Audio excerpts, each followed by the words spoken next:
आज जो मैं आपको किस्सा सुनाने जा रही हूँ वो एक अस्पताल का है। सारे कस्बे के लोग इस अस्पताल को भूत वाला अस्पताल कहते हैं। इस अस्पताल का असली नाम विक्टोरिया अस्पताल है। इस अस्पताल को आज से करीबन 100 साल पहले अंग्रेजों ने बनाया था। उस अस्पताल के सामने एक कब्रिस्तान है और कहा जाता है कि आज से 60 साल पहले इस अस्पताल में ऑपरेशन के दौरान एक लड़की की मौत हो गई थी।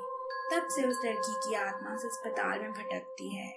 रात ढलते ही कोई भी इंसान उस रास्ते से नहीं गुजरता है, क्योंकि उस लड़की की आत्मा राहगीरों को परेशान करती है।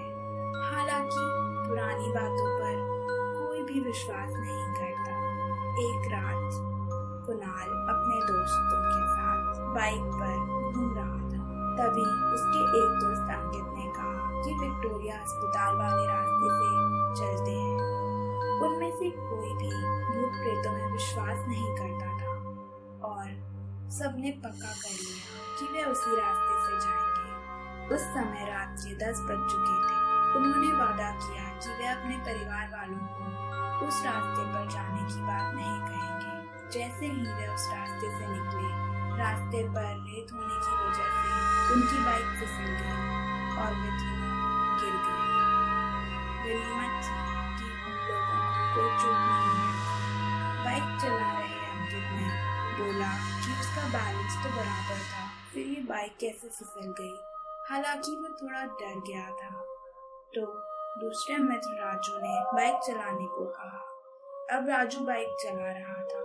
वह 1 किलोमीटर ही चले थे कि अचानक उनकी गाड़ी का टायर पंचर हो गया और गाड़ी की स्पीड तेज होने से गाड़ी इस बार फिर पिछली बार से भी दूर तक फिसलती गई। इस बार उन्हें कोहनियों और घुटनों पर थोड़ी चोट आई थी। अंकित फिर से बोला कि इस जगह में जरूर कोई गड़बड़ है, हम लोग वापस चलते हैं।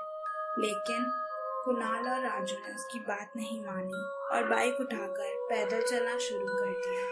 वे थोड़ी ही दूर चले थे कि अचानक किसी लड़की के चीखने की आवाज़ें सुनाई दी। ये सुनकर वे रुक गए और अंकित बोला, यार तुम लोगों को चीखने की आवाज़ सुनाई दी क्या? उन्होंने उसकी आवाज़ सुनकर भी अनसुनी कर दी और कहा कि कोई जानवर होगा।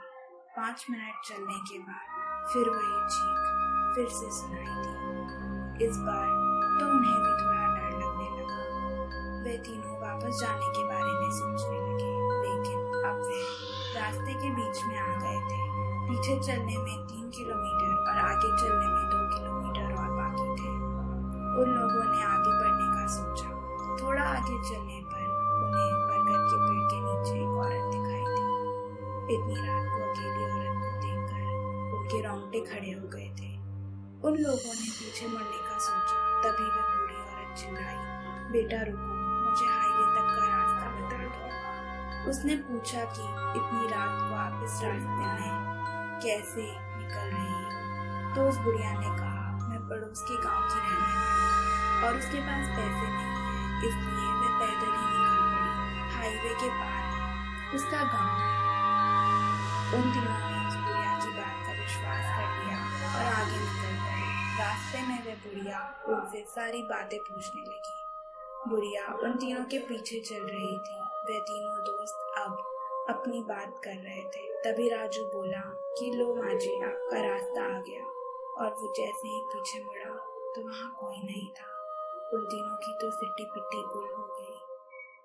वे बाइक को धक्का मारते हुए जोर से भागने लगे।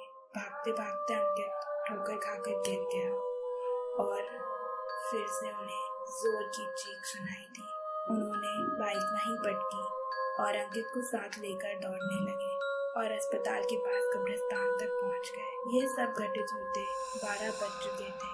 वे पसीने में तरबतर हो गए थे और कब्रिस्तान पार कर एक मंदिर में रुक गए, क्योंकि अगर बिना बाइक के घर जाते तो जूते पड़ते। इसलिए उस रात मंदिर में ही रुक गए और सुबह होते ही बाइक लेकर अपने अपने घर आ गए और घर वालों से दोस्त यहाँ रुकने का बहाना बना दिया। उस रात के बाद वे उस रास्ते से कभी नहीं गए और उन्हें उस बुढ़िया की आवाज़ें अभी भी सुनाई देती हैं। उस बुढ़िया का सपना उन्हें आज भी आता है और शायद इस घटना के बाद वे प्रेतों में यकीन करने लगे।